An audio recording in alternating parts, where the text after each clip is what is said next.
Good morning, everyone. Welcome to sunny and bright White Plains. Hope it's similar wherever you are, and that otherwise your world as well, as we make the turn toward the end of the month of May and the beginning of hopefully a great summer season. As always, I'm pleased to chair this morning's meeting along with my fellow trustees, B. Gonzalez, Michael Cusick, Lewis Warren, Laurie Wheelock, Cecily Morris, and Dennis Trainor. We have all present and, as always, fully engaged. Justin and a portion of his team are here. The remaining members will join as we progress into our meeting schedule. As always, the meetings have been duly noticed as required by open meetings law. And with that, I'm pleased to call the meeting to order. I've all had a chance to review the agenda. It's a pretty straight up agenda today. Doesn't mean it won't be action packed and energizing, but it's a pretty straight up agenda. Unless anyone has proposed amendments to it, I'd ask for a motion to adopt the agenda as presented. Laurie, thank you very much. Lewis, thank you. All in favor? Aye. Any opposed? Motion carried. We've all had a chance to review the assorted contractors on which we'll take action later in the agenda, later in the meeting.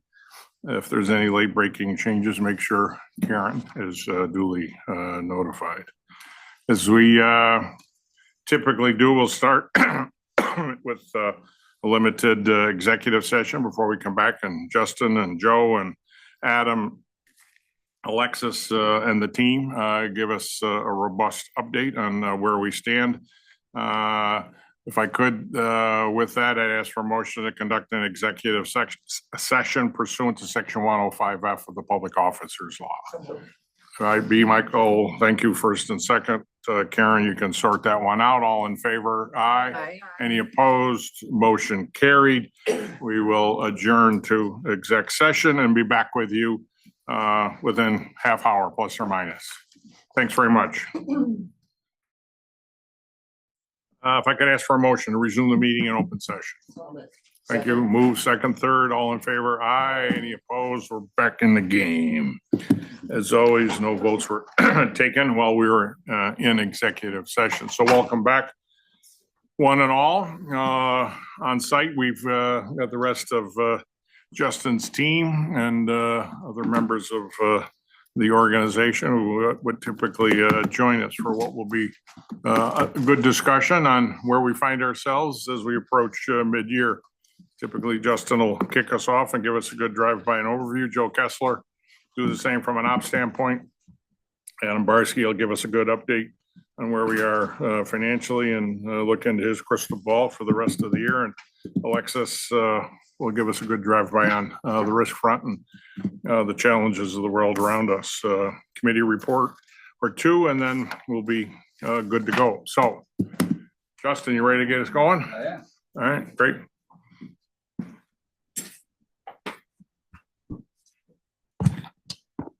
Good morning, everyone. Trustees, NYPA colleagues, members of the public. Great to be with you here today. On the heels of the approval at our last meeting of the strategic plan. Thank you for your support. Oh, sorry. Just 5 more. We'll come back to you in 5 more years. Oh, okay. No, we appreciate obviously the engagement with the board and your support along the way in helping us develop our renewed strategy. Thanks to Danielle and her team and all the work that went into that. So we're off and running now, as we say, with our Vision 2030 renewed. As you know, this was designed to better reflect everything that's occurred since 2020 when we adopted the original Vision 2030 strategy. So much has taken place in our industry and here at NYPA. So this now becomes our North Star as we head toward 2030. And I know that we're firmly in execution mode now. Danielle and her team are beginning road shows around the state to our various plants and engaging with the organization to make sure we've got them fully engaged and on board with the new strategy. So obviously we'll be updating you along the way. We'll be looking at how ways to keep you informed along the way. And of course, between now and 2030, I'm sure there'll be additional changes that we'll have to navigate, and we'll be obviously refining the document, as we like to say, and as we always said, as lawyers, this is a living document, the U.S. Constitution. So maybe our Vision 2030 Renewed is a similar living document. So as I always do, I'd like to update you on our progress on our renewables portfolio. As you also remember, we came to you earlier this year for the adoption of our strategic plan, which included our first tranche of projects that we had identified and that we brought forward after public comment and public hearing. So just a kind of a look at what we have sort of in front of us now, key priorities and milestones. So one of the things that we'd like to be focused on here and are focused on is trying to be a participant in the NYSERDA Tier 1 solicitation proposals, and so we're looking to partner with developers to bid into the NYSERDA solicitation, the next NYSERDA solicitation, or ones that follow in partnership with private developer to further advance those projects and bring them to fruition. So that's a key priority of ours in the near term. Similarly, there's a storage solicitation that we'd like to participate in as well, and we're looking at ways that we can partner on a 130 megawatt project where we would bring that into that solicitation, hopefully be selected there by NYSERDA as well. And another piece that we're focused on in the short term is trying to develop potential customer offtake relationships with some of our big governmental customers, where they might be an off-taker for the output of a renewables project. So we're fortunate to have customers like the Port Authority and the MTA in New York City and other big energy users. So we're hopeful that we can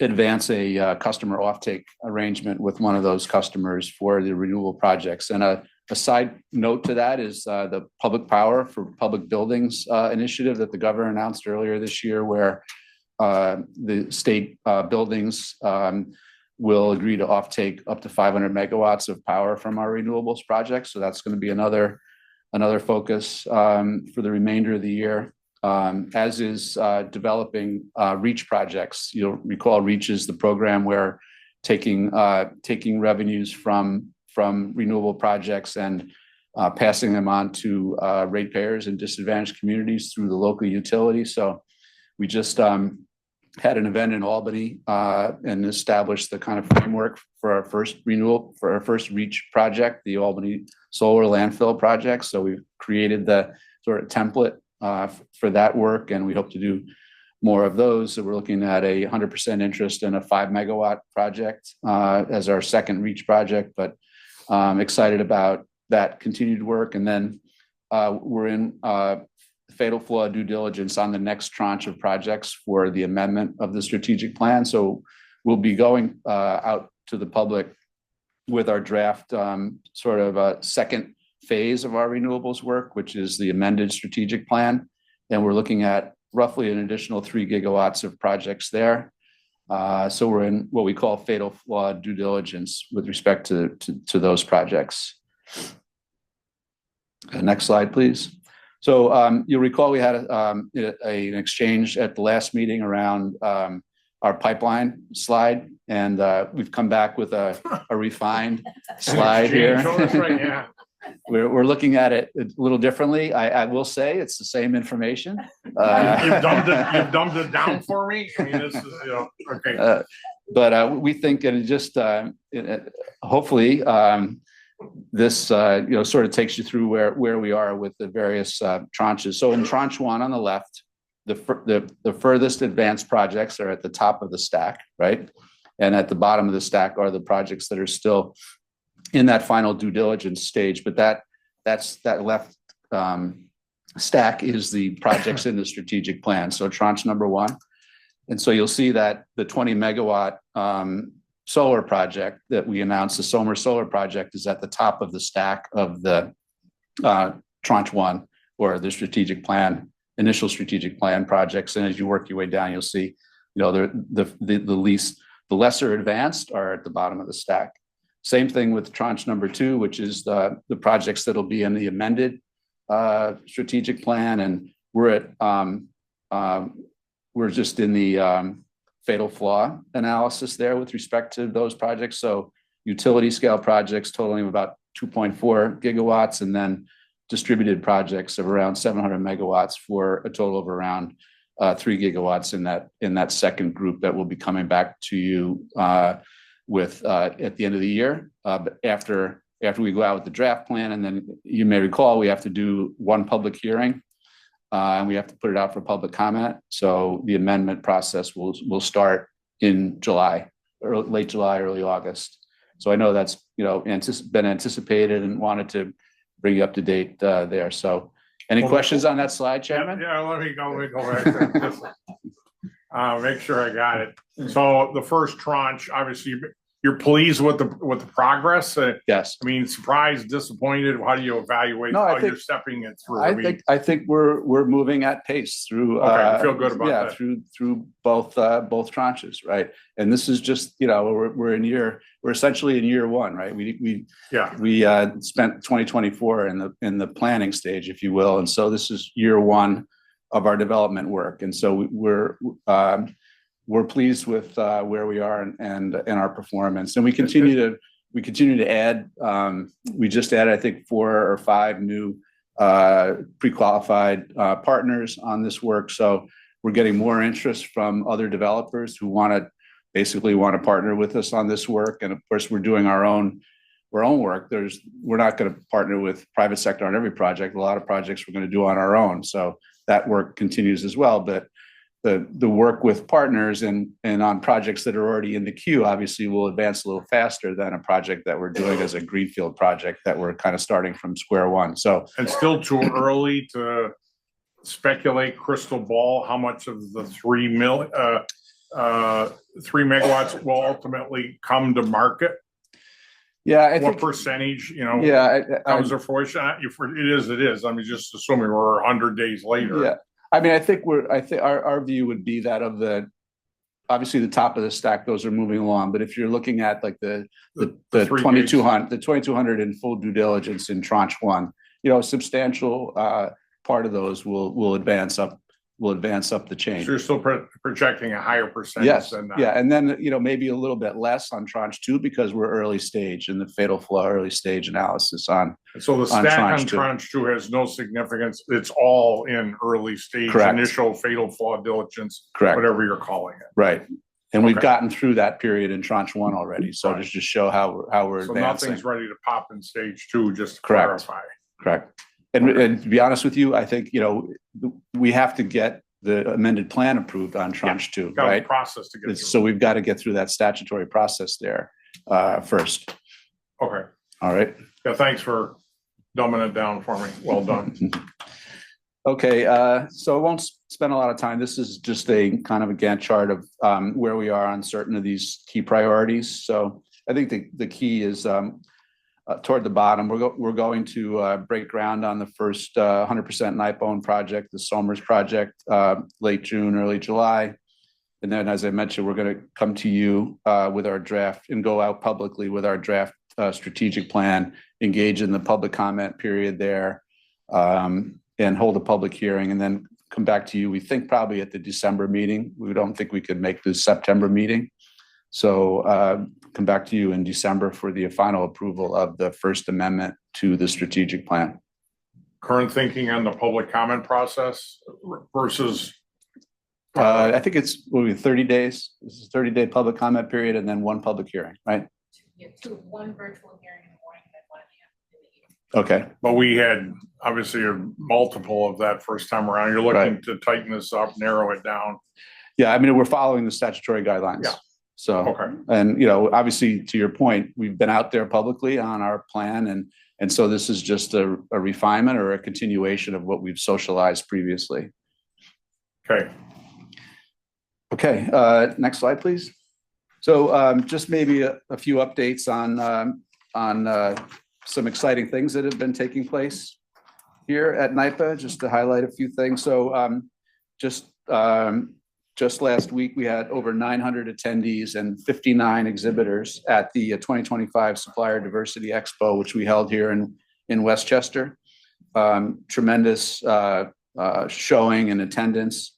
We had County Executive Jenkins, we had the head diversity officer, Julissa Gutierrez, come in from the governor's office and spoke. And just to give you an idea of the scale of this work, just in last year alone, NYPA and Canals spent 121 million on MWBEs and over 14 million on SDVOBs. So it's really significant work, and we're viewed as really a leader in our diversity efforts. And this conference was a good indicator of the level of our success. So kudos to the team. Another annual appearance at the New York Auto Show, highlighting our EV work. We again had a great presence there. We're a frequent stop on everybody's tour of the auto show, because each year we update how many EV chargers we have around the state, and we have an interactive display where you can kind of point to where chargers are near you, where you live, and where we're looking to add additional chargers. So we hit our 400 charger goal with over 200 in service now and contracts in place for the remaining 200. So we're really excited about the progress there, and it's good effort there. But it's highlighted at the auto show, and the team really enjoys participating there, and we get a lot of interest from attendees. And we're right next to we're right next to the EV test track. And so you're constantly hearing tires squealing the entire time, and people trying to go around the test track and make noise. But the EV presence gets larger and larger each year, and they demonstrate all the new EV models there. So we're right next to where that is. So it's a good connectivity between our efforts on the charging side and the new vehicles coming online, the new EVs coming online. So on the Agile, big year in Agile, we're in phase 2 of the Agile lab rollout. Some of you came to our launch up in our new office up in the nanotech building, nanoscience building out at SUNY Polytech.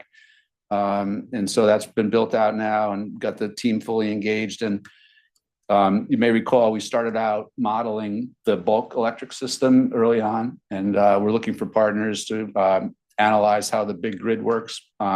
We've taken that even further down into the transmission system. So we've modeled almost all the way down into the distribution level, small wires going into communities and so forth. So it's become a great test bed, if you will. We have an agreement with NYSERDA and some of the utilities to utilize the lab for their work.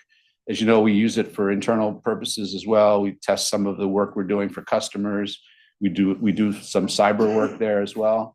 So the Agile Lab is really playing an increasing role in our work here, and it's getting a lot of attention from the industry, both NYSERDA and the utilities.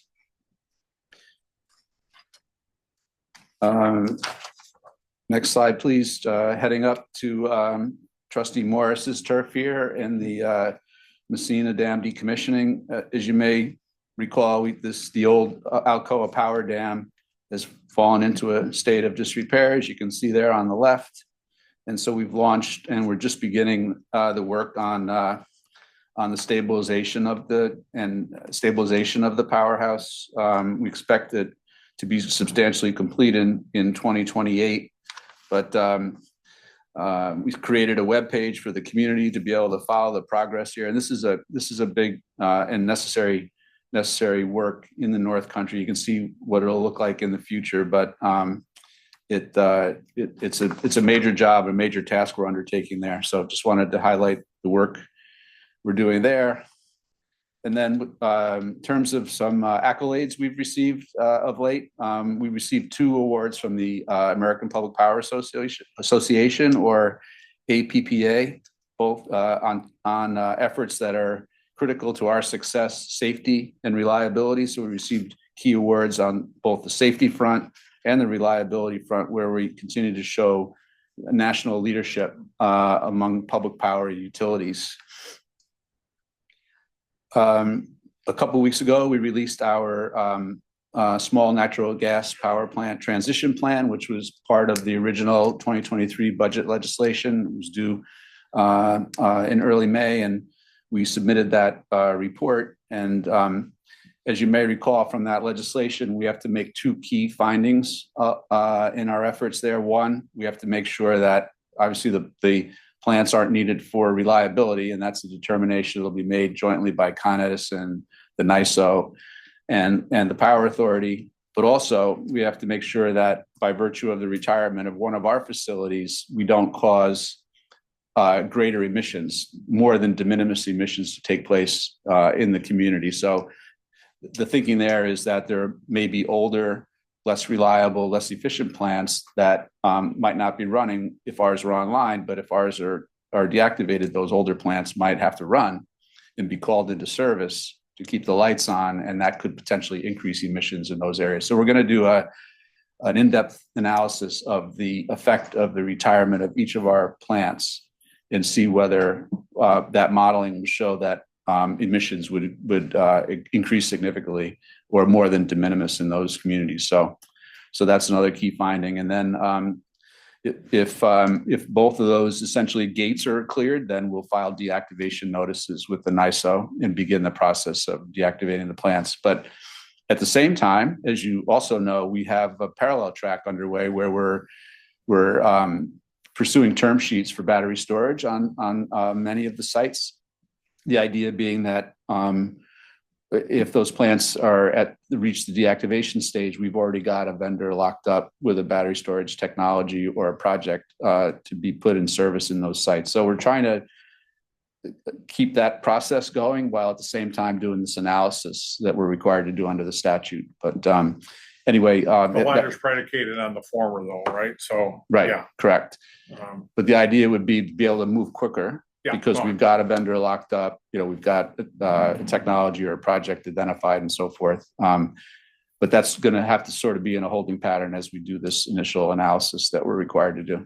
And also keeping in touch with the NYSO and kind of because the system is changing rapidly. I mean, just think about just within the last 24 hours, if you were modeling this on a real-time basis, you would be modeling the offshore wind project that was suspended as being offline, and now it's back online as of this morning. So, I mean, it's a very dynamic, very, fluid situation. So, but we're staying close to it. We're in close touch with Con Ed and the NYSO. We meet with them regularly on this topic, and we're trying to move as expeditiously as we can to deactivate as many of these plants as we can, but also in compliance with the law. Moving on to the canals front, as we all know, bicentennial year, big year, all that work continues and getting ready for September. We'll all be together in Buffalo for our September meeting to be part of bicentennial celebrations and activities. So we're working hard there on the bicentennial. One little hiccup was that, as you probably saw, there was a lot of rainfall upstate, which caused a dangerous condition in the eastern part of the Erie Canal, causing us to have to suspend the opening of the canal until some repair work is done. But that work is underway, and over the next several weeks, we hope to complete that work and open the entire length of the canal. But at the present time, the western part of the canal, and Joe can speak to this more directly in his remarks, perhaps, but the western part is open for business, but we're being very mindful of the safety concerns in the eastern part of the canal and in the Oswego Canal as well. So give us our geography lesson on how the waters flow. Oh yeah, we were talking about this last night. It's counterintuitive, right? Yeah. So a lot of downstate isn't. Yeah. So there's a lot of rainfall in the Finger Lakes area, and the water flows northward out of the Finger Lakes into the canal, and then out the Oswego River, and then out into Lake Ontario. And so we always think of water flowing from north to south. Right. It doesn't always work that way. Right. So anyway, they had a lot of rainfall in upstate, and And as a result, there's too much water in parts of the canal, so not safe for boaters. But we're on top of it, and we're trying to open up as quickly as we can. And then finally, I'll just close with just a brief comment and thank you on the $200 million that the state legislature and the governor advanced in governor's executive budget. Just last week, $200 million allocated out of the $1 billion for clean energy projects for NYPA renewables. That's great. So it's a great it's a great development and money obviously that we'll put to good use. TBD on how that will flow and what priorities will be associated with it. And so we'll be coming back to you with more on that. So TBD, and we'll know more certainly by our next meeting or our next finance meeting on how that's going to actually proceed. We've already got some initial thinking about potentially, use cases for it, but we'll be waiting to collaborate and confer with the Division of Budget and the Governor's Office and other stakeholders on it. Yeah, very exciting, no question. Enable us to broaden the depth and breadth of the work that you're doing and the opportunity to leverage our balance sheet and otherwise. So that's great. Yeah, no, we're really excited. So that concludes my presentation. I'd be happy to take any questions. Other than that, not much to tell us. Right. Fantastic. A lot of really, really good stuff. Justin, on the $200 million, and that is a fantastic grant for the state and for NYPA. Is that a, I'm sorry, is that deemed will that be a 1-year infusion? Is that a multi-year infusion? Will you have to use it within the budget cycle? I'm just curious. Your thoughts? It's a good question. I because it's coming out of this budget, I think the money will come to us, or there'll have to be documentation associated with it for its deployment in this budget cycle. So I think we're much like the Canal appropriation. And I should mention, we received another $50 million appropriation for canal infrastructure. So year 2 of that. But the money in the statute, the language simply says it's dedicated to our new renewables legislation. It's tied directly to the statutory provision that gave us that new authority. So, but again, TBD, and we'll have more to report on that. But I would think the answer would be we wouldn't necessarily have to spend it all here at NYPA. It's not a use it or lose it. In 1 year, but it may have to be allocated to us in some way within that year. That's a great one. So kudos to you. And your Thank team. you. Thank you. Anything else for Justin?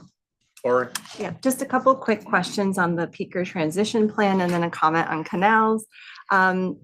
With the transition plan, can you talk a little bit more about the timeline on the in-depth analysis? Will it be, site by site? Are they all going to be done at the same time or?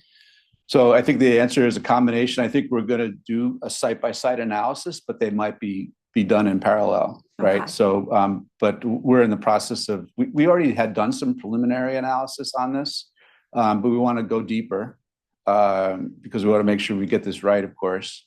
So we're going to begin work right away. I don't know whether we'll use the same vendor or not, but I know we're going to advance the work rapidly in order to try to identify a plant or more, one or more plants that could be retired sooner than later. It's very interesting because 5 of them are kind of in that like battery double track. I think it's Kent had an RFI and now an RFP. So if you could talk a little bit about that and kind of the community involvement, that one seems particularly interesting. Yeah. So with Kent, it's a single unit site. It's a smaller parcel. It's also in a heavily developed area.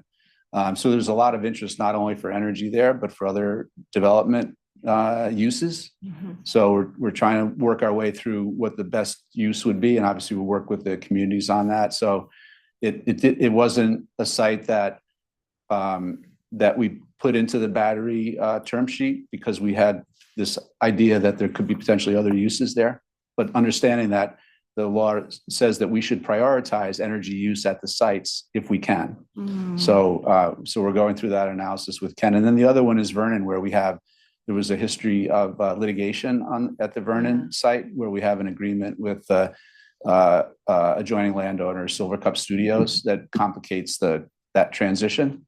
But we're working our way through that as well. Okay, thank you. Last but not least, whoever is doing the Canal social media is doing a phenomenal job. They've had this entire series with Sal, the donkey, giving updates on what's happening. And then even for Mother's Day, they had this like, what kind of mother are you? You know, powerful. They had different images of the canal and these, you know, really positive, you know, messaging that goes with it. So if it's Shane, you know, Jackie, to the entire Canals team, it was really impressive. We'll make sure to pass that Yeah. along. Thank you. Anything else? Great. Well Thank done, you. Justin. Thank you. Joe. Operations. G&T, G&T, amongst other things. the core business.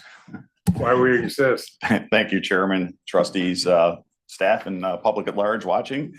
As Justin laid out, I'm going to go through this deck. You're going to see some dense things here. Hopefully, I had the opportunity to look at these, but I'll go over some of the key points that we're trying to make here with this. But obvious is, as our scope expands, the complexity of the work expands, we're trying to navigate these challenges. And one of the things that we talk about routinely in operations, but don't often get an opportunity to bring to the board, is how we think about safety and reliability within our organization as well. And we want to reinforce and foster a culture of safety in our organization, as always. And we appreciate all the support the board has given us in the past on this, even though we don't talk about it often at this level. I know you see it, I know you hear it from me, and appreciate your support on it. So a couple of things that we're working on, key initiatives. As you can see on the right-hand side, some of the things that we normally report on, the DART rate is days away, restricted, or transferred. So essentially, if your job duties had to change because of something that happened to you here, it goes into that category. And we benchmark ourselves against the Bureau label standards. You can see that there. But we have a high expectation of ourselves. So we kind of target below that. We also know where other utilities are. So a lot of themes that I talk about here will be around benchmarking. I know Adam's going to talk about some benchmarking as well on the financial side. So we're actually on the utility side very pleased with our results. What we're doing right now, we've crept up since March numbers here on the utility side, but we're still below our 0.78 target on that standard. And we're going to continue to work, and I'll explain some of these efforts on the left-hand side that are designed to do that as well. On the canals, we struggle in that area, especially this time of year. These numbers, the DART and other reportable statistics for safety, have a denominator of working hours, and we track rolling as well in our own internal reports. It's really not creeping up, but what happens in the beginning of the year is incidents happen. We don't have enough hours in the denominator to kind of recover from that. So we see there's some room to recover in both of these categories, and that's a tough time of year, as you can imagine, if anybody's seen a pump out for slips, trips, and falls. But we don't just report the data, we look at it and we try to figure out what's going on. Are there trends? So that's what you see on the bottom right there is the types of injuries that we're having. And I'll show you some of the reactions we're having to that and some of the strategies we have here on the left. But that would reconcile the fact that it's not an annualized number or annualized run rate for canals. Explains why you would expect to see 29 injuries or something. Correct. You know, versus what you don't see down below. That's correct. We would the rolling average would show that, but you'll see the rolling average and this average are the same on December 31st, basically. So yeah, you would see it more. But so yeah, definitely we see some trends in ergonomics and struck by. So putting together some initiatives to take care of that as well. So as a result of the safety culture survey that we just had and bringing on our VP of EHS, Steve Rutledge, brings a ton of experience in from the outside. There's three key initiatives that we're going to work on. One is safety as a foundation of resilience, so that we're using our Maximo application. We looked at a number of different tools to track our safety standards and see how we could, cut and slice different things and see where trends are and so forth. In our organization, in terms of work management, we speak the language of Maximo. That's our work management tool that we use. And so we're using a tool that's already in the Maximo suite to start communicating the trends in job safety briefings, the injuries, near misses, and all kinds of measures that we can do to support that as well. So we, again, tried some other tools, and honestly, this is the way it makes sense for us to communicate to our staff what we're doing on the ground floor. The other thing we're going to do is work with our staff is why I work safely, which is really trying to pour into the personal motivations of somebody who's about to do a task. So it's really not, we could put all kinds of processes and procedures in place, but sooner or later, someone's going to turn a wrench or someone's going to press a button. And we want to make sure they feel that they're thinking about their own personal motivations of why they should do that safely instead of rushing or anything like that. So we're going to come up with a campaign on that as well. And then we're also going to create a proactive safety culture training that's really built upon some work that Daniela started back when she was regional manager at Niagara and brought to Justin. And we brought in some speakers to think about from an executive level, how do we want people to think about it? How are we thinking about training as well? So combination of these efforts and some real tactical things that we hope to drive these numbers down in the future. Next slide, please. So we talked also, we had a couple of questions in the past and in recent meetings around enterprise risk and how we forecast and see things and look beyond our ken in terms of what we're seeing as far as risk. And but before I start on this, I just want to take this opportunity because to mention that we did hire Tony Silva as our regional manager and SVP of transmission. Speaking of Vision 2030, there's 4 streams that we work on in operations, more focused. And so we have a head of generation, transmission, canals, and of course, customer. And then the transmission side, that's still being built up by our SVP of transmission, Sal Rojas. Due to her retirement, we had to replace a regional manager kind of in the Clark area. Tony Silva brings 22 years experience in the energy industry and a strong educational background. We're finding a lot of expertise outside of our organization that we're bringing into bed and bring new ideas into these areas. So I welcome Tony, and we are addressing that. But we are also addressing proactively and managing risks, as you brought up in previous meetings. And the focus areas that we talk about in operations are really around asset strategy, dam safety and investments, and of course, emergency preparedness. So to further solidify our commitment to excellence in asset management, we're actively preparing for our key industry evaluations. Justin talked about this RP3 standard. We're diamond level. It's the highest level that you can achieve in that. It counts for a number of different things around safety and workforce development and continuous improvement as well. And of course, we're very proud that we're going to be in June 25 being reviewed again for our recertification in ISO 55001. We're still among a very few utilities who have gotten that certification in asset management. And that's where we merge really among 39 key areas around risk and finance, human workforce development, and employee development, and of course the metrics around reliability and safety and so forth as we're operating our business on a day-to-day basis. So again, kind of under the radar on a typical trustee meeting, I wanted to bring it to the surface to just say that we're continuously trying to improve everything we're doing in these areas. And these milestones reflect our unwavering dedication to maintain the highest standards in both asset management and public power provision, ensuring we continue to lead the way in our industry. In many ways, we're our own worst, you can move on, thank you, but we're our own most critical thing. That was good. We're also talking about quality standards. And, we found that we have to focus on updating our engineering and project management standards. If you think about the way the organization evolved over decades, really from the 30s into today, there was a period of time where we were largely a G&T organization. That's what we did. That was our bread and butter. It still remains kind of the heartbeat of what we do in terms of generating revenues to support the work that we do every day.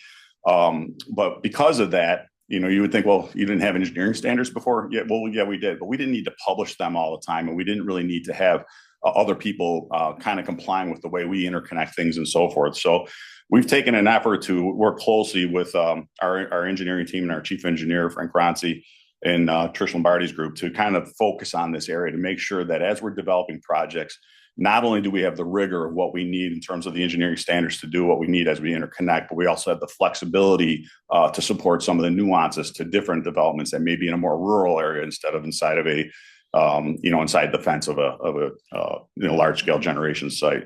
So a cross-functional team is dedicated to continuously improving our project management documentation and processes as well. We got a lot of archiving and records to keep on this from not only a record keeping for our own benefit, but also from a compliance standpoint.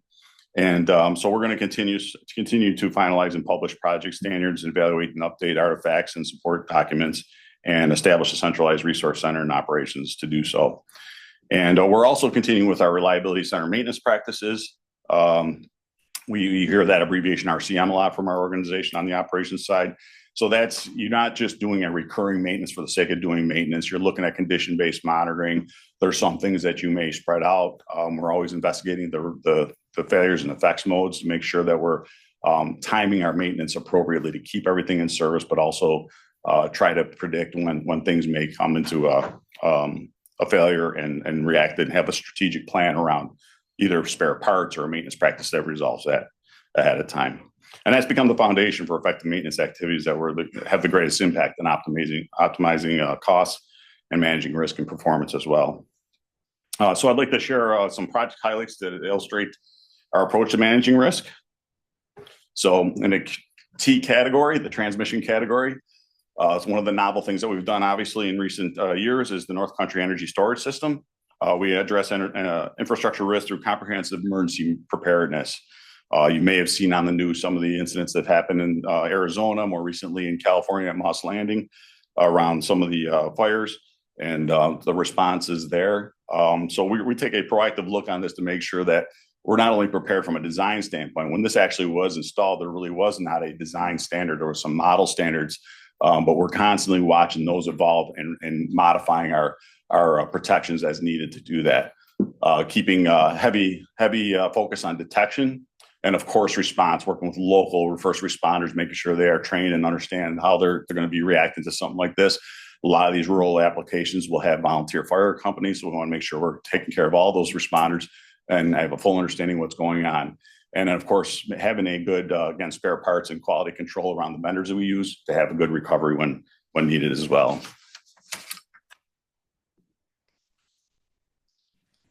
So resiliency and sustainability, a couple of things that we're doing on the NYPA sites.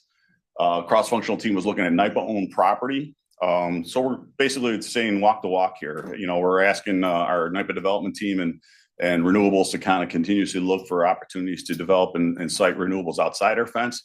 This would be kind of inside our fence looking property that we have that maybe can be interconnected, you know, behind the meter, which would be on our side, which would account towards some of the Bill Smart goals that we're trying to achieve. We found a viable 30 acres of land there to maybe we can site renewables to support that work.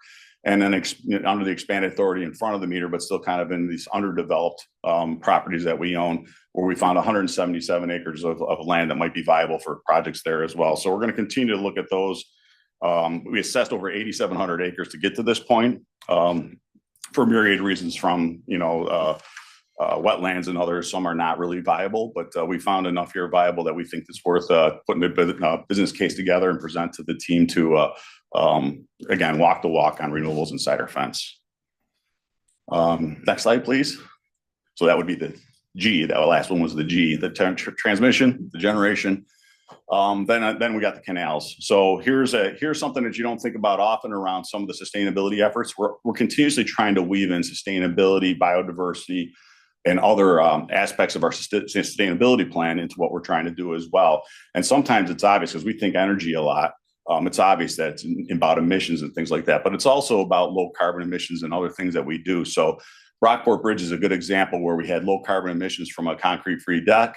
So by design, preventing future emissions from concrete, using LED technologies and energy conserving technologies in the lighting, and using black locust planking for quick reforestation. So sustainable materials as part of this.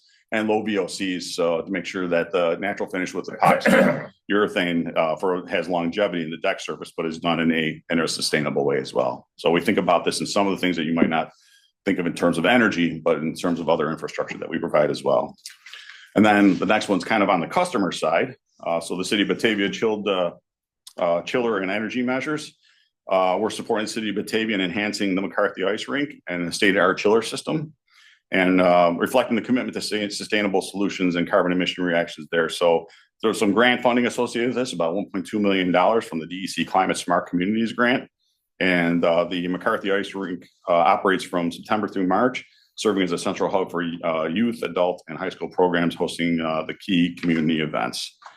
So, and again, we're trying to show leadership in some of the low global warming potential refrigerants as well. There's a lot of cases where, you know, these refrigerants obviously can be greenhouse gases. There's a lot of push to obsolete some of these things. So we're trying to use these kinds of projects to model that behavior as well, and put some low global warming potential refrigerants in these applications. And some chiller applications for an ice rink, as you can imagine, are enormous. So that's going to have hopefully an immediate impact.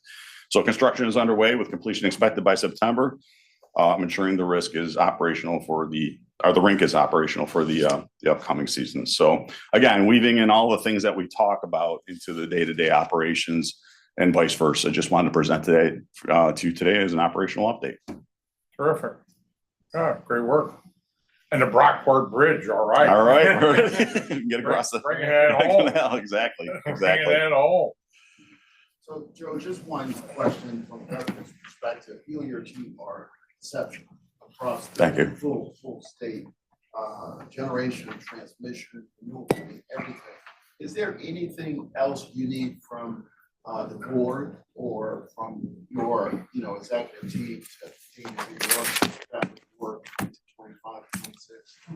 I don't think our limitations are with that. I think the board's been incredibly supportive. The staff and Justin, the EMC have been incredibly supportive of what we're doing. I think the governing forces of what we're trying to achieve are actually outside our organization that we're trying to manage. So it's really the risk and resilience around suppliers and workforce and things outside our organization to make sure that we can get what we need done. So no, I appreciate all the support you do give, and I see nothing governing our abilities to do that based on that question. And a full appreciation for the work that you do on health and safety and environment. I appreciate it. And I would just say it's very important to our staff that you all pay attention to that and that you do hear us. And I know they appreciate that. I am able to say to them on a day-to-day basis at the ground floor that, our trustees are supporting us and they share your interest in being safe. Well, great job, Joe. Super report. Very exciting. Thank you. All right. Thank you. Take care. And speaking of exceptional, now up is our CFO, Adam Barsky, with an exceptional report. Oh, Thank you, Chairman. Good morning, trustees, NYPA colleagues, members of the public. Just give an update from where we were from the finance meeting we had a couple of weeks ago. We now have the April results in. Good month. Sure. Okay. It was a strong month, $17 million of net income, starting to come a little bit lower and starting to level out a little bit. But, as we mentioned at finance, just to go back, big drivers were weather related, increased prices, increased utilization of our downstate plants because of the increase in demand based on the weather, and then higher prices upstate. Some of that gets recycled back into the monetized funds for economic development for Western New York, Northern New York. But, again, a good solid month. All the trends are continuing to look positive, especially from where we are today, ahead of plan by a significant amount. We've almost achieved half of our plan through the first 4 months. So we're on track.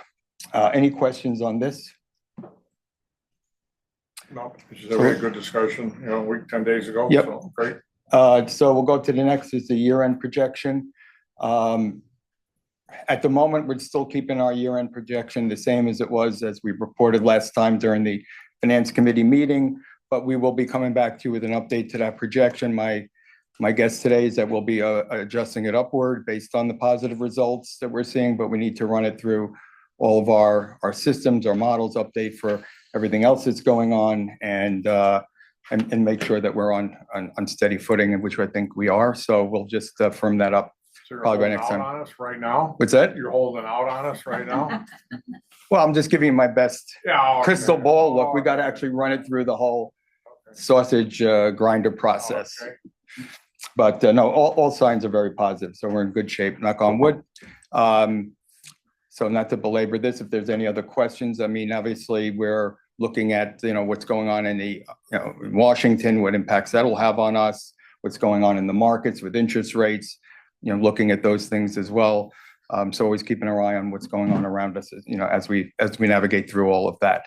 But the chairman, to your request a Yeah, few that's meetings great. ago, Appreciate it. saying, oh, well, NYPA is doing well here, doing well there, but, how do we look compared to our peers, and do some benchmarking? So we did an exercise on that over the last few weeks. And so I'll go through it real quickly. Certainly on the expense side, we look very strong in terms of being able to manage our costs on a number of different measures, whether it be total O&M, generation, transmission. We'll go through that in a little more detail, but as you can see on the operations maintenance, we're in the first quartile and way below the median, doing strong there, whether it's based on megawatts that we're selling or on total operating revenues on both measures, we still come out in the first quartile. A&G, which also gets, that's something that our customers spend a lot of time looking at and questioning on, and they go literally line by line through all of our costs. We meet with them regularly and go through all of this. But again, on the A&G side, we're in the top quartile there. Spending has been kept well in check over the last few years based on, again, all these measures, whether it be, megawatts sold or revenues. Next slide. You're clearly in the top, in the top of the top quartile. Right. Yeah, right.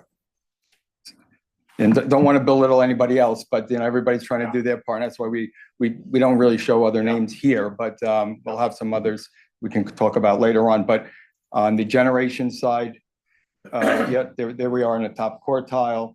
Again, whether it's based on megawatts generated or megawatts sold on the power production side, again, top quartile. And Adam, and these are national public power companies. So That's correct. So how many would be in your reference? 20, 25? about 28. Okay. So basically, we're using the entire population of the large public power council. Yeah. We all submit to an annual review. It's all done based on FERC accounts, Yeah. so that, there's no, we look at it, we treat this as one thing, they treat it as another thing. It's all based on how we file our FERC reports. Here, we do sign NDAs, so we don't disclose the names of others. So we're not, other than, our own results, so we're not just able to disclose who the other entities are by name, other than the group of the top 28. Next slide. On the transmission, we're not in the top quartile. We're in the third quartile when we look at it based on O&M per transmission circuit mile. So we went and tried to find another measure where we do look better. But no, it actually makes sense there. So when you think about, well, why aren't we're in top quartile everywhere else, why aren't we top quartile here? Well, when you think about it, here it's really a result of what I would call a denominator problem, because we're spending a lot of money on transmission. It's obviously going to increase O&M, but a lot of our projects have not actually expanded overall circuit miles because we've redone existing lines. So you're putting a lot of money, a lot of O&M, but you're not, at this point, seeing an equivalent amount of circuit miles to it. So that kind of, makes sense to me. But when you look at it as a function of overall operating revenues, again, there we look, better. And it's the function of, NYPA having a 50, 60-year-old system or more, and you're Right. having to upgrade that system. Correct. But you're not adding additional miles of transmission. In some places we are, in other projects we will be. But for some of the first projects like Smart Path, some of those are existing lines that we're basically replacing, but not only replacing old wood lines with new metal, better structures, but we're also increasing the capacity, right? We're going from 115 to 345. We're reducing congestion costs. We're saving money for the ratepayers. So, there's a lot of good return on those investments. Next slide. Well, the flip side, if I could the conversation, even if you could go back, Chris, a couple of slides. It's always great to be at the top if you keep rolling it. Question is, are we running too skinny? Are we running too lean? Should we be investing more? It isn't always, this is just part of a discussion. This isn't just looking for blue ribbons and gold medals. I know I'm not lecturing you. I'm just saying for all of us, let's make sure, we're appropriately allocating resources, dollars, et cetera. So those is tremendous information. Appreciate it. Yep. The next one, and this is more on the Joe's area, really on the how efficiently our facilities are being run and managed, whether you look at how much they are available at any given time. Certainly at the top, towards the top over there, and also in terms of the forced outage rate. So there's always planned outage in terms of, system maintenance and things where you've scheduled with the NYSO. But, this is based on other forced outages of plants where something's gone wrong and you have to take it down and replace something. So there we look very, very strong, very good. A real credit to Joe and his team and asset management in terms of being right at the top there. Next on some of the financial metrics. Here in terms of our ratings, we are now, I can say we're happy to say our credit is as strong as the US Treasury. As of last week. Yeah. This week. Moody's upgraded us, they downgraded them, so now we're even Steven and Not that we're looking to step into their no, shoes. we're not. Okay. But when we sell our bonds, we say, you're better off buying us than them. Right. But also just, again, this is what that ratings universe looks like. And we're sort of at the top quartile there as well, top 7% of all. That's the entire rated universe of public power companies. So, Adam, public power companies, there's no one nationally is AAA, right? No. That makes sense. And only 10%. So like only 7%, right, we're in the top 7% of the entire 188 Right, we're one of 13. universe. That's fabulous. Yeah, that speaks volumes. So we'll leave it up a little bit longer so people can just keep. Other metrics, fixed charge coverage ratio, we talk about a lot. This is not just how covering debt service, other obligations as well, lease payments, other fixed obligations. They throw things like pension expenses, other things that they view as fixed charges. So, our goal is always to be, healthy and, above 2.0 at all times. And we're, over that, our own internal benchmark and guide, but as compared to others here. And the reason we have the names here is this was publicly put out by Moody's. So it's out there in the public domain today. But again, strong results here. Next, again, on the debt side, that's sort of debt to overall equity and assets. And this has us, at a pretty low level compared to some of the other comparators here. So trying to maintain that debt ratio. Also, in terms of maintaining our FERC formula rate, we can't have more debt than what is called the net position, or if we were a publicly traded company, would be our stockholders' equity or shareholders' equity. So, and so we have sort of this somewhat of a ceiling there in terms of how much debt we can have, but relative to everything else, to want to make sure that those numbers are low so that we do have a capacity to do other things. Yeah, flexibility, Yep. right, optionality. Next, we have our days cash on hand, measure of liquidity. We always try to be well above 200 days there.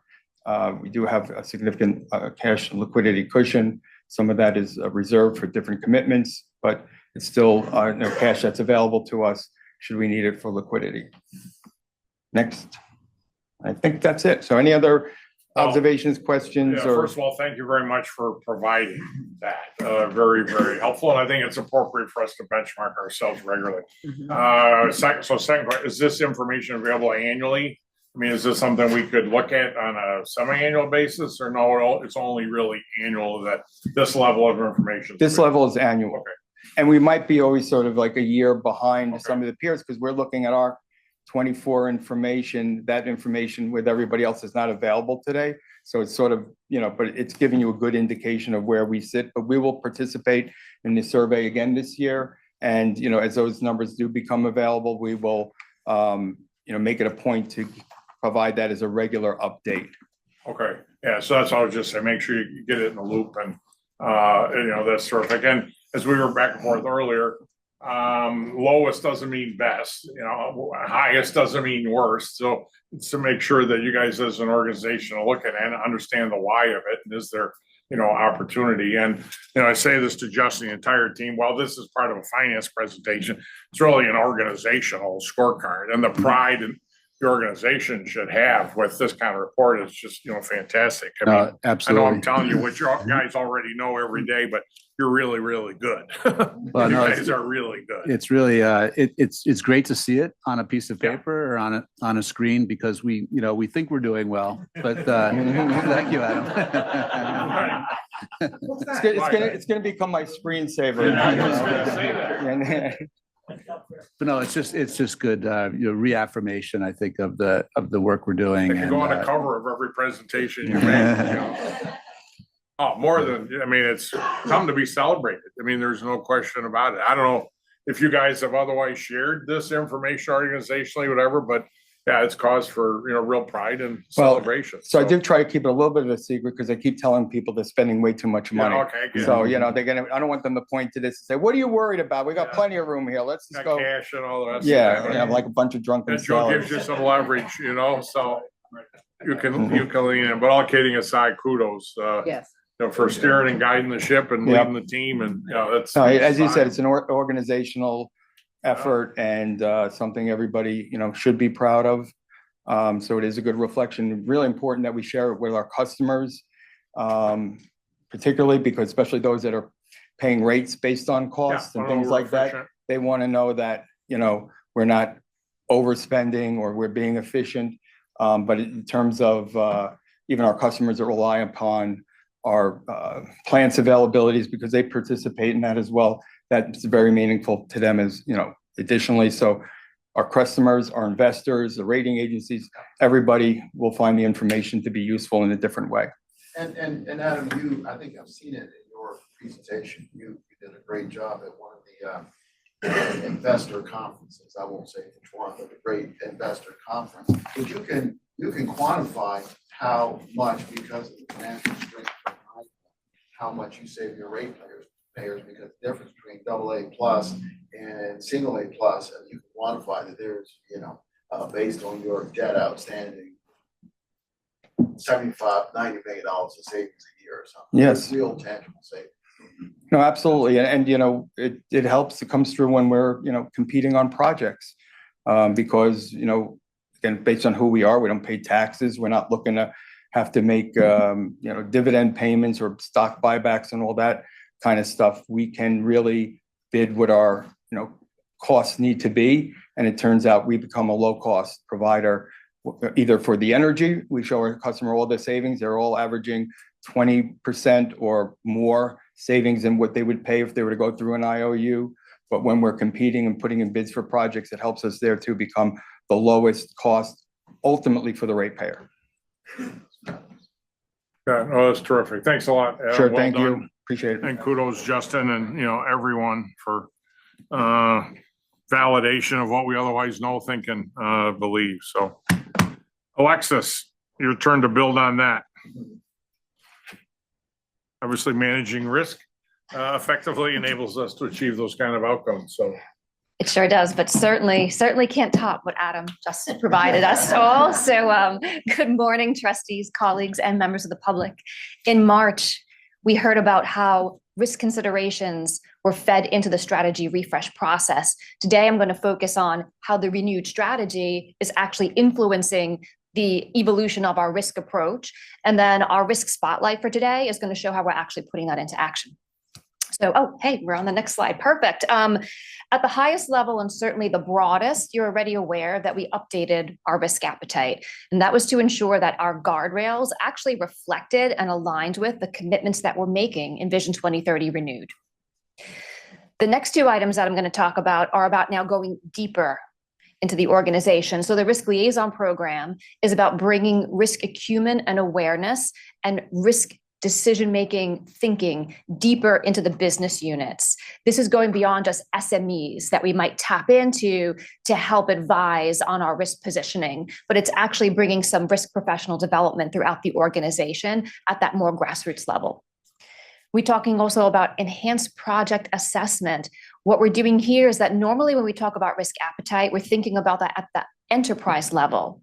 What we're starting to do now is look at how we're considering it at the project level. As a good example, we would say that growth and transformative projects are more about risk taking, Whereas our mandated projects and our state of good repair projects are a bit more risk reducing. We want to look across our whole portfolio of projects and then understand that balance compared to our risk appetite. So we've been working closely with Adam's EPMO organization and how we're starting to assess and consider risk appetite at deeper levels of our decision-making throughout the organization. Along with that, though, then comes an opportunity for us to think about opportunity scoring. This is not a common element of many risk programs. It's a little bit tricky. Many times when organizations talk about risk versus opportunities, they'll have a separate opportunity log, or basically the risk is just the converse of the opportunity or vice versa. What we're looking to do here is to think about the methodologies that we use to score the risk and the risk thinking. And so normally what we do is we give a lot of credit for mitigations. But in this case, if we are taking more proactive, well-managed risk taking aligned with our appetite, there should be credit for that as well. We've looked externally for some guidance across some of the consultancies and even some peers. And we think this is a little bit of a novel approach. We're excited to put it into practice. And at the end of the day, it's really just all about how we're informing ourselves about how we're performing in the space. So we can customize it as we see fit. And then the last element that I wanted to just point out today is, again, one that you're already aware of. We do have the Federal Transition Working Group. That is just the first of our first ever emerging risk working group that we stood up. And that's just about keeping our eyes wide open and making sure that we're having information that could help us judge whether or not to course correct. Really important feature of any risk program. If we can go to the next slide, please. Thank you. Overall, I know I've said this a few times, but our approach is really, it's not a standalone exercise, and it's integrated into how we execute. Our business units and our support functions collaborate together to deliver on our priorities by leveraging our pillars. And then we consider the uncertainties that we face and assess them. We look at how we're performing, and then we consider any internal or external changes that are unfolding. We bring that together. Again, that really helps make sure that any refinement that is needed, we're aware of and we're able to start to manage more organically. I'm not even going to talk to this slide because I would like to point out by example that our COO Joe's report today was just a perfect example of how this is not mutually exclusive. Joe talked about GT Canal's customer, was able to bring in how his organization considers risks, resiliency items, even sustainability related considerations, and then talked about some external conditions and how it's impacting the work and its delivery. So there's no greater testament to how this process works really in an integrated fashion than me just deferring to Joe, hey, thank you. And now we can move past this slide. So, even helping us save some time. Great. So then for our May risk spotlight, this is a different enterprise level risk than anyone I've ever discussed with you before. In the past, to date, since I've been in my role, we've talked about safety, third-party supply, critical infrastructure, cybersecurity. The risk management focus of all those risks is about mitigation. It's about reduction. However, if we talk about disruptive innovation, this is one of the risks that are different. This is one where we are actually looking to pursue more opportunities to take on more risk. And in fact, so much so that this was one of only 2 categories where the risk appetite level, we have reflected an increase. This does not mean that we are unguarded, unmitigated, or unprotected. Our risk processes now are in place to make sure that we are utilizing mitigating controls as we adjust to and embrace and adopt new technologies. But again, this one, just a nice example of something different that we haven't gotten to see before or present. With the increase in appetite, we are actually lower than our risk appetite level right now, and that makes sense. We've heard today from Justin a good example of agile, many things that we have underway that are representative of how we're embracing new technologies to help us navigate in our evolving industry. So it's very much purposeful. Then the interaction between strategy, innovation, and the risk team is around, again, making sure we're still within the appetite, so we still have enough of those protective guardrails. Again, this is one of the examples of a risk where the potential benefits outweigh the threats. And that's why we're comfortable pursuing to this level of appetite. And it's truly at the heart of our innovation pillar. It's who we want to be. It's how we want to deliver. I'd like to give one more example, and that is something that you've heard before as well through our governance committee updates, where we've had Ron Carroll present on AI, artificial intelligence. It's a wonderful example where you trustees and the public have seen demonstrations and examples of how NYPA and Canals are utilizing these advanced technologies to help us with our assessments. And then at the same time, we're presenting through the governance committee so that it's clear that we do have governance in place over acceptable use, ethical use. There's training for our employees. There's a limited data set upon which we are actually employing the tool. So it's showing how we have a balance of how we're looking to extract some of the benefits and certainly not be caught behind our peers, but at the same time, making sure that we are doing so with our eyes wide open and mitigating any potential detriments or disadvantages that could come our way in absence of those.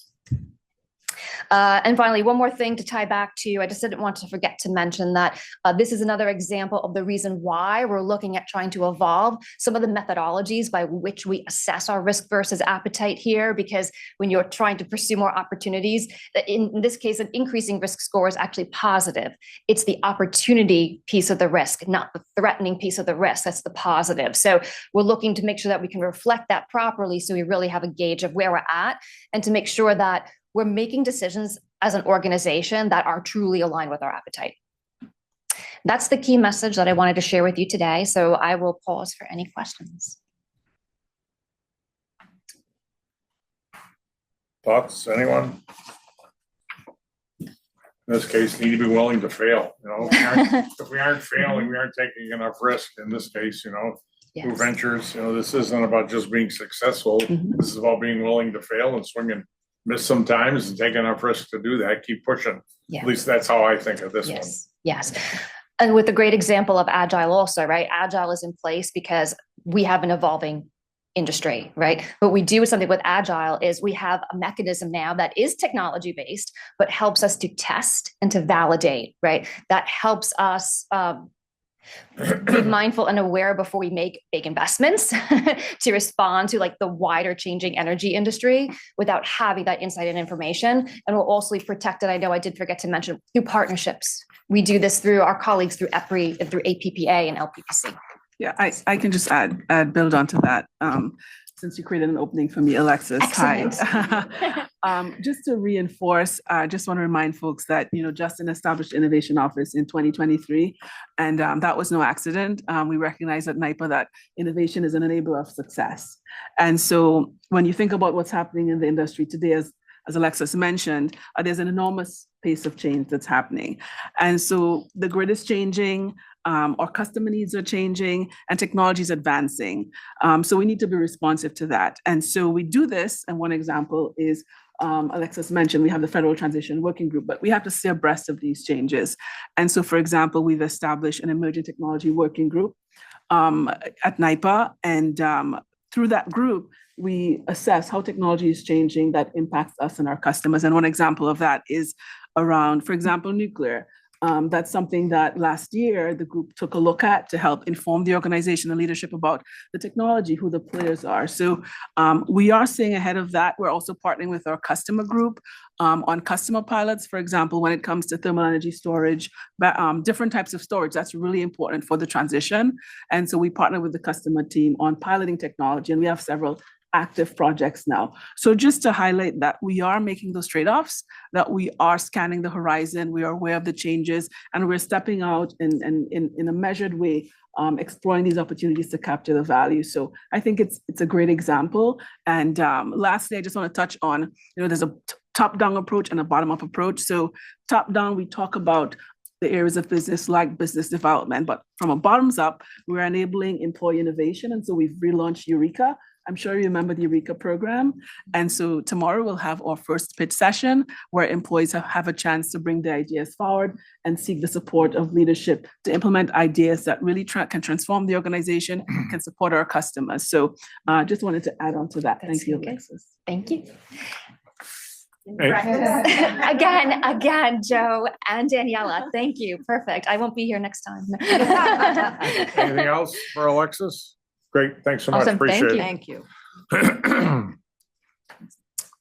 As Adam mentioned, we had a finance committee meeting a couple of weeks ago, May 6th to be exact, at which we took a number of actions or completed a number of actions to bring forward to us as a full board today. A quick recap of those before I ask for a motion. One, the release of the third quarter appropriation to Canal Corp, $27 million. Two,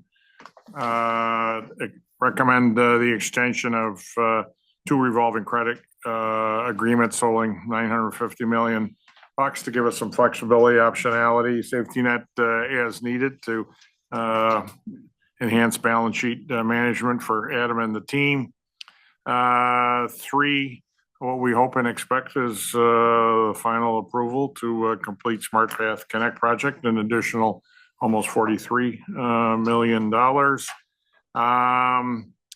The first of two personal service contracts, this one for IT contingent staffing, 11 firms, aggregate approval of just under $25 million.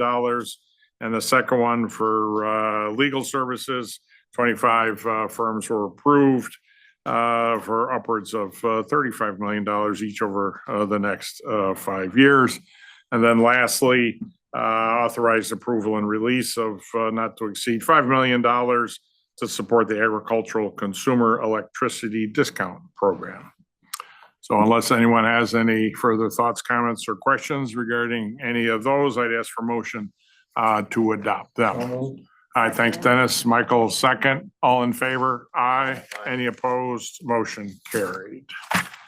The consent agenda, we had opportunity to review that in advance of today's session. Any questions, comments, items of note there for anyone? Otherwise, I'll ask for a motion to approve. Dennis, second. Laurie, thank you very much. All in favor? Aye. Aye. Any opposed? Motion carried.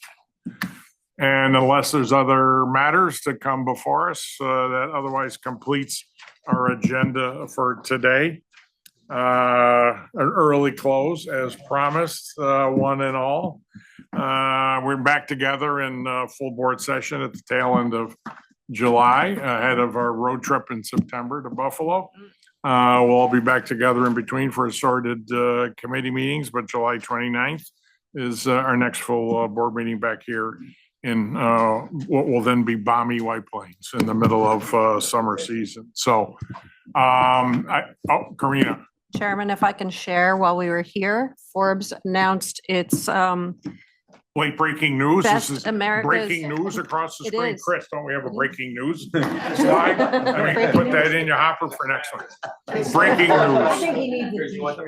Breaking news. Sorry, Breaking Karina, news. go No, ahead. that's okay. America's best employer for new grads, so individuals with less than 10 years work experience, employers with at least 1,000 employees in the US. Microsoft took number 1, Google took number 3, and Google took number 2, and NYPA took number 3. Whoa, all right.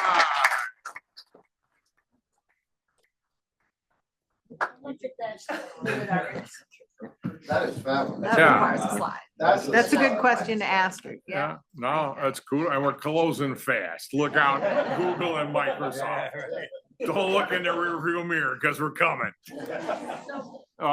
Is there a tie to our internship program to that rating? So the rating is 3 years of data from individuals who've worked here, currently work here, may have worked here, or have family who've worked here in that bucket of individuals. It's run through a company called Statista who does all of the analysis, and it's based on those individuals' feedback as well as information they find on NYPA externally, and some questions that they have for us in terms of our developmental programs. We are actually featured in the article. Wow. That's fantastic. So I think that's sort of a yes. Yeah, I mean, it's a feeder. There's no question. Yeah, I mean, nothing Absolutely. tips it Yeah. over. It's the cumulative, you know. It's a great place to be, you know, right place, right time, and a lot of good things happening, great organization, strong leadership, outstanding board. I mean, everything, you know, we just put it all together and it's a home run. So, So the numbers today are 7 and 3. yeah, we're good. Well, thank you for thank you the for breaking bringing that up. news. Chris, please work on that next meeting. Because you just never know when something's gonna pop. Back to you in the studio. Well, on that very positive note, I'll ask for a motion to adjourn. So moved. All right, thank you, B. Dennis, second. All in favor? Aye. Any opposed? Motion carried. Thank you, one and all. Thank you for attendance, participation, and support. Kudos organization. Have a great day. Have an enjoyable Memorial Day, an enjoyable 4th of July, and a great start to summer. That's Thanks so right. much. A lot happening.